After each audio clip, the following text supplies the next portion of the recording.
How he is. Yes, I look very, very rough. And the reason for this is I just woke up from a dream I had. And I want to tell you about it. And I think it's kind of important. I'm a great believer in the dream oracle and using the dream. Geez, I do look fucking shit. That's even worse here. Oh, half cast. That's better. Okay, yeah, I'm a great believer in the dream oracle and the concept of messages coming through the somnatic realms from outside space-time. And I've just been talking to a friend and fell asleep, and I had this remarkably vivid dream, and I want to share it with you for better or for worse. Okay, first let me talk about how war has been immortalized and celebrated and, commemorated and remembered. For most of human history, during the wars involving states, empires, countries, and so on, the commemorations of those wars were always victories and strong. Didn't we win? Weren't we the strongest? Weren't we amazing? The Romans, you name it, all the way up to Napoleonic Wars. And then something happened. Even in Napoleon, the Battle of Waterloo, it's massive loss of life. The commemoration was about the victory of Wellington and the Allied powers. Now, then something very strange happened. Along came the American Civil War, and it was the first war to be commemorated with a sense of poignancy, in that it was less about what a great, victory the Union had against the Confederacy, and more of a case of what a horrible loss of life. It was so unnecessary. It was so unbelievably tragic. And that started something. And that then continued on to the Franco-Prussian War of the 1870s. And then the First World War, particularly in Britain and places like the Anzac countries. And then it didn't happen again. There was a sort of a window of poignancy. And I think the reason for that is they were the first wars that were really fought, and the massive loss of life was for no reason. The war of the Civil War in the United States, I started to read about that again recently, and particularly Abraham Lincoln, who I really don't like him anymore. Well, what I discovered about him is that the Union he was trying to save was the Union Pacific Railroad that went right through Nebraska and connected all his families and all the family interests and all the business people that put him in the presidency. Was that the real Union he was trying to protect? And it was basically an east-west shipping transport giant, which still exists to this day. And so the loss of life was for nothing. The horrific loss of life of young men was for nothing. The Franco-Prussian War was the same. The French were just not prepared to go to war against the Prussians, and the Prussians were basically, they hammered the shit out of them. And when the war ended, Germany got an empire, and France basically was no longer an empire. And the loss of life was then and there was all kind of social knockoffs in terms of like trouble at home. And there was a massive loss of life and a sense of poignancy of what happened at places like Sedan and other battles like that. It was for nothing. And then, of course, the First World War is nothing but that. It's all about poignancy. We don't celebrate the Second World War that had a bigger loss of life more than the First World War, because the First World War aptitude was about keeping the royal families of Europe in power and culling the population. And just as I was thinking about that, how World War One absolutely was about culling the population through fake wars between the royal families of Europe, who were afraid they were going to lose their power through uprisings, I drifted off to sleep. I fell asleep. And in my head, following a conversation I had before I was awake, I was almost like mulling, why are the elites raising a generation of completely useless imbeciles? Young people don't even know what gender they are. They're afraid of their own shadow. everything makes them frightened, everything disturbs them, everything is sensitive and offensive to them. They even portray them in their own images as eternally miserable. And why would you make them so weak? And I think in my dream, it just popped into my head. It's the culling. They want them to kill themselves. They want to create vast numbers of young people all over the world who have absolutely no sense of a future. They're depressed all the time. The whole world, everything on the planet is a frightening place. They're afraid of climate change. They're offended by everything. They don't know what gender they are. They can't enjoy sex. They can't do anything. They eat soy. They eat chemicals. Their neurology deteriorates. They're on all kinds of psych meds and other kind of medications. This is all about human sacrifice. They're sacrificing them for two reasons. One, that they think there's too many people on the earth, and there probably is, considering, all you have to do is see the air from space and see about the lights they're on. And secondly, it's a way of making sure that the independent free thinkers who look at the progressives and the millennials and the SJWs and laugh at them, that they will be the ones who will survive in the future, because they're the ones who have a bit of moxie. They're the ones who can still think for themselves. They're the ones who don't need Ellen DeGeneres to tell them how to think, don't need Michael Moore to tell them how to think. They just want to live life and enjoy it. And these are the ones that the millennials, that the elites want to, the globalists want to keep. The rest, who are all terrified of their own shadows, will all die.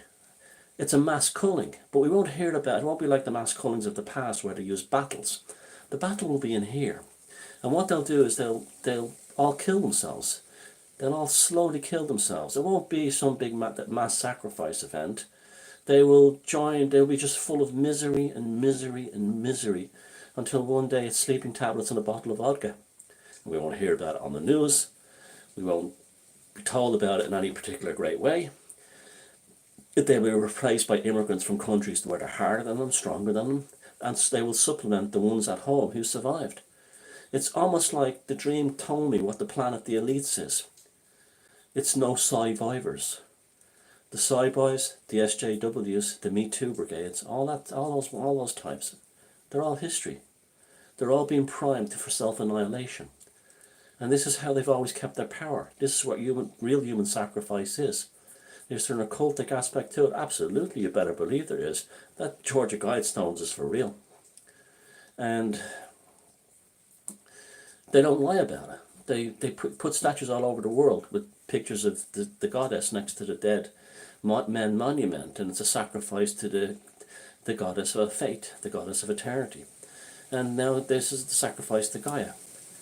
And they reckon that people who see right through it, who see right through the SJW agenda, who see right through the whole thing, well, they deserve to live because they've seen through it. And the ones who fall for it and go, oh, climate change is so bad, Trump. Like, I'll give you an example. I was sitting in Logan Airport a few days ago in Boston, flying back to Dublin, and next to me was a girl who you classify as your classic millennial SJW. She had purple hair. She was dressed very well, even though she was not attractive. And she was knocking back drinks that cost about $20 each, and with a food bill at the bar, she must have spent nearly over $150. Where I could only afford 1 pint, had that and left. While she was there, and the short time I was there, to anyone she could make eye contact with, all she could talk about was, I'm so happy to be getting out of America with this political climate. Now, she was flying on a foreign holiday, had enough money to spend on the best of clothes, was obviously well fed, and the best of drinks. There's no one persecuting her. She may talk about, she said something about the homophobia of America today. Where are the laws arresting gay people? Where are the laws stopping women, that Trump have passed to stop women from having abortions? Where are the laws that make life for millennials impossible? for Antifa types, impossible. For SJWs, impossible. They don't exist, except in one place, in the minds of people like that woman, who's one amongst the most privileged human beings on the planet, and yet somehow thinks that she has it worse than a Russian refugee during Operation Barbarossa in World War II, running from the Nazis. Now you think about that. Where did she get that attitude from? Why did the college professors tell them to think like this? Because the college professors are getting it from the establishment, from the globalists. This is the real plan. This is what popped into my head while I was in a dream. Now, ironically, people in alternative scene think, especially the truther types who are, I wouldn't even know what they are at this point, but they screamed out, they're going to wipe us all out, man. They're going to kill us and wipe us all out, man. Well, actually, if you can see through the agenda, then you're probably okay. It's the ones who go, I'm so sad. Polar bears are sad. I'm a 45-year-old man, and I'm sad with my high-pitched voice because they killed Cecil. They're the ones I won't get rid of. They're the ones because I know climate change is bad because Ellen said it. They're the types. And the woman that was in the bar next to me in Logan Airport. People who have no problems in life being wiped clean at the consciousness level. This is a monumental thing that's happening at the moment. You look at the country of Sweden, you just look at the state that Sweden is in. They're now proposing cannibalism to reduce climate change. Children are being raised just to at the default level to be terrified of existence because everything is bad. There's racism, there's homophobia, there's Trump, there's climate change. For the deliberate reason that they want the ones who go, oh, it's a lot of bullshit, I'm going to go to trade school. Oh, it's a lot of bullshit, I'm going to start a band. Oh, it's a lot of bullshit, I'm going to get laid. They want them, they want them to survive. They don't want the ones who can't think for themselves because they know that's what's happened. The world is full of morons. And a country like Sweden, ironically, Stockholm, the city, now has Stockholm syndrome. How about that? How about that for real life chaos magic in activation? This is what's happening. This is what it's all about. The Brexit is terrible. We're going back to 1950s. These types. Where the ones who went to the EU are more likely to be the ones to survive because they'll have respect for you because you said. And that's the irony. If there's one thing. Okay, the system is psychopathic at the base level, right? One thing a psychopathic or a lunatic or a pathological type does is that if you show them some kind of acquiescence, they only get more worse. But if you go fuck you, or you lie to them, they go, that's pretty smart. And that's what the system works. They look at look, the plans were all set out. You read my book, The Anvil of the Psyche, and you've also read my book, Walpurgis Night. And I mentioned H.G. Wells, I think, definitely in Walpurgis Night, and the Fabian Society, and the idea of the base. And he wrote a book called The Time Machine. All his books they're kind of like globalist grimoires in this type, in the guise of fiction. But what they're doing is they're telling you what's coming, just like 1984, so you can react to it, understand what's happening. You can either let yourself run the steamroller of globalization over you, or you can say, I'm not playing, and walk out of the way the steamroller, get off the chessboard. Now, in the Time Machine, he goes to the future, and he finds that the world is run by two races, the Morlocks and the Eloi. Now, the Eloi, at first, when he arrives there, are beautiful children of nature, and they all act like this. We are here. And he asks them, where's your knowledge base? Where's your libraries? Where's your intellectual things? You have no need for that. How do you produce all your food in agriculture? It just arrives. And they're all like, the 1960s film version is Rod Taylor is exceptionally well done in this scene. And then a horn blows, and the door opens, and all these, they're all soys, they're all SJW types, and they walk into the Morlocks, and the Morlocks slaughter them for meat. And that's exactly what's happening. They have the Eloi are the SJWs, and Tifa who think they're hard. The ones who the ones who think John Oliver is like is really woke and he's taken on the system. These types, they're being primed for complete and utter annihilation. But not annihilation in any kind of spectacular or organized way. It'd be simply just continually, the meaning of life just continually taken from them until they give up completely. And another important one is associating them from nature. That's what people like David Attenborough are about. Nature is not something that's outside the front door. Nature is something that's only on television or the internet. And that's why you have climate change experts who have never probably set foot in a forest, who don't even go outside.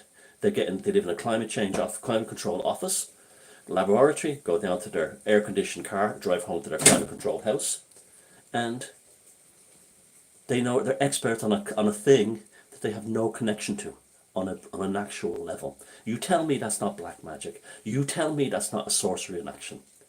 Dark sorcery in action. Absolutely is. Absolutely is. Now, so we're okay. All we need is awareness. I've been saying this for years anyway. All we need is awareness. And if you have children, raise your children to not be a soy. Make them cynical of the SJWs. Make them cynical of the elite agenda.